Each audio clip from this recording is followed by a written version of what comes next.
Let's talk about resistance, political resistance. Today I have something to react to in the positive. I have an article here, Why Homeschooling is the Most Effective Political Resistance, and I'm going to react to it, and it's going to be glowing and positive and, an uplifting video, I hope. Unless, of course, you're anti-homeschooling, in which case you're going to hate this. But you know how I've been saying on my channel for months now, there's no political solution to the education crisis? Well, let me tweak that a little bit. There's no political solution from within the same system. You're not going to elect the exact right school board or even, replace the Board of Education at the state level, replace your governors or whatever fast enough and broadly enough to solve this crisis in your children's lifetime. So if you have school-aged children right now, the political solution you hope you're going to get by electing different people, may have some impact over time. We're talking decades. If you keep it up, if there's momentum and you keep electing people who want to restore, sanity to education, but it's not going to work for your kid. It's not an effective political resistance for children alive and in school right now, and probably in the foreseeable future. Probably even, I would argue, for their children. Yeah. So that's what I meant. But there is an effective political resistance. I just never referred to it that way because I never really thought of it that way until today, until I read this piece. And I should have, and I'm sort of embarrassed that I didn't actually. I have said many times on the channel, what you need to do is walk away, hashtag just walk away, take your child and the money that would have gone with them will leave the system. It won't go to you, but it also won't go to the school. And if enough people did it all at once, it would, cause a lot of problems for them financially, and that would start a movement. So I have said that you should do that would be the most effective way of having your voice heard. But I didn't see it as a direct form of resistance for you, the individual. And it is. It absolutely is. In fact, it's more potent than any vote you could cast. Is to vote with your feet to protect your child. Remember the hashtag resist group? Yeah, they're now the government. They're in line with the government. They agree with the government. They agree with the government's agents in the form of the teachers unions. So what are they exactly resisting? They're resisting parents. They're resisting you. They're not resisting the man or power or oppression at all. But if you leave the system and you homeschool, you are. And I thank Misty Winkler for calling that to my attention. And now I'm going to go through her article and I'm going to comment as I do. I hope you all read it and share it widely because it's brilliant. But I'm going to go through and share my 2 cents while I do because it's fun. So she says, I grew up homeschooled in the 1980s when no one outside the Focus on the Family audience had heard of homeschooling. I remember the looks we'd get at the grocery store if we went during school hours. I had this happen to me in the early 2000s. Why aren't you in school? I mean, they'd be asking my kids. I'm standing right there. Like, hi, total strangers. Please don't talk to my children like that. And I mean, it's just weird asking them that. It's different now. These days when I take my crew, the checkout lady knows we're homeschooled because I have polite and helpful children. She says, oh, I wish we could have homeschooled. Homeschooling has become more and more widespread over my own 13-year stint as a homeschooling mom. Astronomically so in the last 2 years. Very true. It's expanded by double digits. School safety measures such as inhumane mask requirements and risky vaccine mandates are making parents fear for their children's well-being. And that's just the tip of the iceberg. Those who never thought they'd homeschool are seriously considering it. Many are nervous, though, as they imagine their kids may become socially awkward. Even though homeschooling is much more mainstream than when I was growing up, it still makes people look at you funny. Back in the 80s and still today, homeschoolers get called reactionary. And it's true. We are. Since the French Revolution, reactionaries referred to those opposing political or social liberalization. I don't know that I want to invoke the French Revolution. That was a rather bloody one. But in terms of the history of the term, she's right. And reactionary has become a slur, but what was hashtag resist? What is hashtag just walk away? What was hashtag walk away from the Democratic Party or whatever? It's a reaction. People are reacting. That's what political resistance is. They're reacting to something they don't like. The truckers right now in Canada are reactionary. Reactionary isn't inherently bad if you're reacting to something bad. I mean, but for some reason it became a slur. Oh, you're so reactionary. It's like, well, you kind of would hope somebody would be if I'm reacting to tyranny. That's a good thing, isn't it? We don't want to be called reactionary if it means we're overreacting or using shallow or emotional reasoning, but that's not the claim. We're being called names, but maybe we should take it as a compliment. The left is letting us know that our actions are hindering their desires. Yes, I agree. And that's a good thing. I do take it as a compliment. We should be hindering. I don't want to be going along with or facilitating the wholesale destruction of the republic. I like our constitutional republic. I like the Constitution. It has baked in an amendment process. If somebody wants to amend it, bring it. Bring it. Get the people in as many states as you need to agree with you. Persuade us. And if you can't, too bad. You don't go to work on the developing minds and psyches of little bitty children and brainwash them into agreeing with you so that you can change the country from the ground up by burning it down. But that's the approach they're taking. And yes, I'm a reactionary against that. Homeschooling is reactionary. Homeschooling is legitimately reactionary in a good way for two reasons. First, the home is a conducive setting for actual education. Second, family time to strengthen bonds actually takes time, which homeschooling provides and other schooling options steal. They do. Your child is gone from your home all day long. You don't see them. You're rushing to get them out the door. And, when you pick them up, you rush home or rush them to an activity. And then it's time to get ready, do homework, go to bed, eat dinner. How many waking hours do you actually get to spend with your children that are not on the weekend? Not many at all. It steals family time. Many people cannot even fathom education happening at home simply because school happens at school in their experience. However, history demonstrates that home is a valid setting for learning. When the artificial structures of a school schedule and an institutional conveyor belt are stripped away, each student is simply himself in his natural and normal habitat, reading and writing and talking and thinking. Learning more readily passes into the inner self because all the social pressures and distractions are removed. Yes. So the flip side of that, oh my God, they're going to be socially awkward, is, oh my God, they're not going to be feeling awkward in the social environment of all those pressures to be a certain way that would actually be awkward for them because that's not who they really are. See? So if your definition of socially awkward doesn't fit into the norm and the norm isn't who your child actually is as a person, then what you're actually saying is, I want my child to feel socially awkward so they can be socially in. Think about it. There is no reason being homeschooled to not ask a question because you're afraid what your peers will think.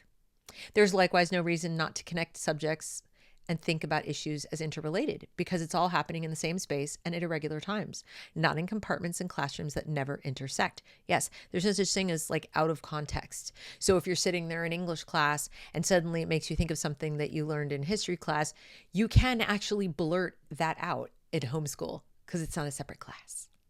You say, oh, yeah, so we're reading now about, I'm reading Victor Hugo and, the Hunchback. And, oh, I remember in history, we learned about this and that and the other. And you can have a whole side conversation and you're not really interfering with anything. You're not taking anybody off task. You're not annoying the teacher. You're not talking about something the teacher doesn't know about, etc. You're all learning together. It's great. The learning is actually fun because it relates to, life, reality. Homeschooled students tend to read more. Tend is the understatement. They just do. And I believe it's for two primary reasons. They have the time because they don't have evening homework on top of a fully scheduled day, and they aren't pressured into the posture of treating school subjects as boring. I would add another reason. Homeschool students use more paper books. Even those students who work in a virtual classroom setting for their homeschool courses. So they use a virtual academy or some kind of distance learning platform. Most of those teachers still require them to read paper books. They're not giving them passages located online. I mean, sometimes they might, but for the most part, they're still assigning books. They're still asking them to write things down. They may have to scan or take pictures, with their their phones or your phone or something to send it to the teacher for grading, but they still do things the old-fashioned way. And the reason they're using technology is to connect with the teacher who's not sitting in their home. So not all homeschool happens in your own house or with you as the teacher. So they read more because they're asked to read more from actual paper books. Reading online tends to be more boring and you don't remember it as much. So there's that as well. And you can go to the library and take out books and things like that. Believing school is boring comes from schools that make it so by removing most of the real learning. Learning is never boring. School is often boring because so little learning is included. With time, a loving tutor, comfortable surroundings, and worthwhile books, the stage is set for learning. Home is a great place to receive a real education. And sometimes kids will say that school is boring because the teacher in the school setting cannot pivot and go back and review something or ask the child questions. Why do you think it's boring? The teacher doesn't even know that the kid is bored. There's no opportunity to have that conversation. But if you're the teacher, or at least the administrator of your homeschool, and your kid says, this is boring, this class is boring, you can say, why do you say that? What's going on? Let's talk about it. And you can either pivot and change the materials or, reframe something that you're talking about or add some different context or, completely change your approach. Nobody's going to stop you. So if the student has a legitimate gripe about it being boring, you can make it not boring. And if they don't, if it's boring, it's because they don't understand it, you can also change and address that on the fly. It's individualized. The teacher's not even going to ask the question. And if the student says this is boring, they just have to let that go in one ear and out the other because there's 20 or 30 other kids in the room. And they could all say that. What are you going to do now? There's nothing you can do. So that's another reason. Countering Marxism. Homeschooling is considered reactionary because of its emphasis on and strengthening of family ties. The liberalization of our culture has come about through the weakening of the traditional family. The family is in the crosshairs. It must be diminished to the point of being a non-factor before Marxists can declare victory. They're working on it. And there's a reason for that. A lot of people don't really understand how that connects. In order for you to believe that you owe something to the collective, to people, to the society, the group, the state, something outside yourself, you have to separate from your family of origin. You can't have ties that are closer than those. Your loyalties can't really be split. And the people who tend to see you as an individual, treat you as an individual, and support you as an individual tend to be the people who love you most, and that's your family. If they can sever those ties or weaken them, they can have you belong to the state more, belong to the collective. It's the first step. Hitler talked about it. Stalin talked about it. Almost all the collectivist dictators have explicitly discussed the destruction of the family unit as a positive for their end game, which was having all power reside in the state. The state was like a living organism, especially for the Nazis. Schools, particularly government schools, have been used in the past for the same aims as Marxism. Plato's ideal republic with its strict social norms could only be achieved if children were removed from their homes and mothers at a young age and taught by people who knew the plan. Hitler did the same thing. Literally, babies were taken and raised by other people who worked for the state. And by the way, they are trying to create the community school. I covered it with Kelly last week. In this country, they do want to have universal preschool, and that is the game plan, to have all children in infancy handed to the state and state facilities where everything would be done by state employees and parents could all go to work or do whatever. That is absolutely the communist, Marxist, whatever model. And I don't care what they call it or how they dress it up or how they act like they're doing you this big fat favor. The goal is communism. Okay. In terms of the social order of things. It may not translate directly to the economic order of things, but that's how they want it socially to function. Collectivism. Let's see. Lycurgus made Sparta the warlike community city it was by beginning state education at age 7, not allowing children to even return home to eat and sleep. Marx himself states in his Communist Manifesto that communism demands and requires free education for all children in public schools. One fundamental divide between conservative and liberal, Christian and Marxist, red and blue, is who can best raise children, individual parents of individual children or the state planners. Social outcomes down the road begin at this fork in the road. Whoever shapes the children shapes the future. It's been said many times by dictators. Shaping takes time.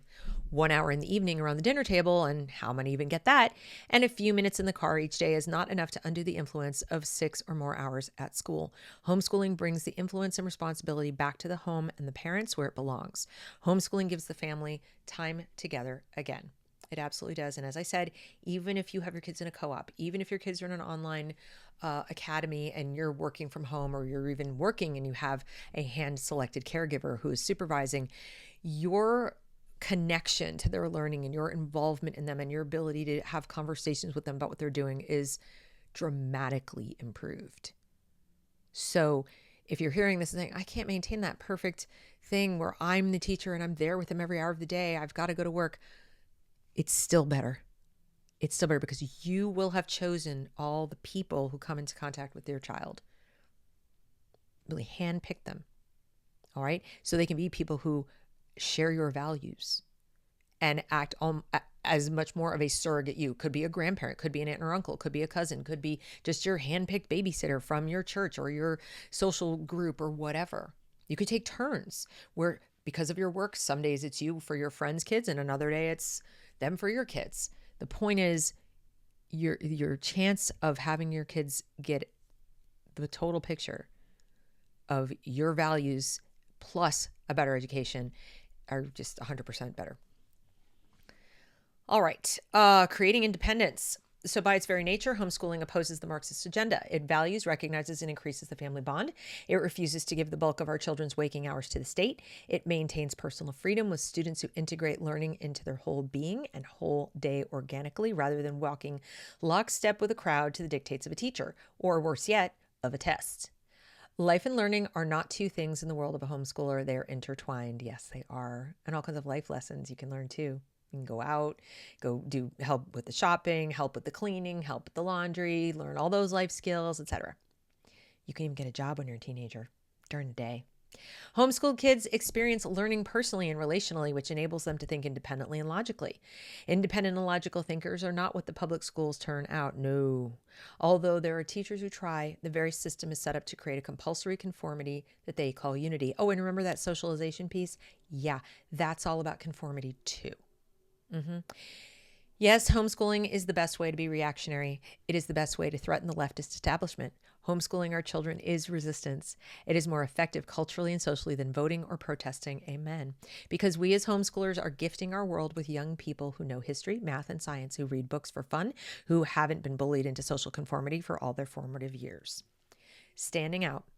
Yes, homeschoolers stand out awkwardly in society sometimes. If looking people in the eye, having unexpectedly lucid conversation with adults, and walking with shoulders back and a grin for the world around them is socially awkward, I'm all for awkwardness. I don't want my children to fit into their average peer group. Therefore, I don't let them spend most of their days with that peer group. Instead, they spend that time with me. We read books, we have a great time. And when I'm done, my husband and I won't just be two reactionaries. We'll be a band of 7 reactionaries, bound to become more, because that's the way families work, generationally. Remember when families used to be, the grandparents might live with you and then so on. Yeah, that's been destroyed too. It's called the atomization of our society, where we're just like little islands floating around and we don't have community. And that's where a lot of mental illness comes from. So all that socialization that people are worried about is teaching your child to be atomized, to be out there alone. Is that really healthy? Like, I'm an individualist, but I'm not an island, right? I depend upon people I love and care about, my friends, my family, etc., to keep me grounded, to keep me, focused and perspective, my thoughts in perspective, and so on. I mean, our kids need that too. And they aren't necessarily getting that at school. They're just getting the conformity piece. That is why the Marxists are so antagonistic towards homeschooling and families. Strong families, especially those educated outside the system, are a threat. Take their name calling as a badge of honor.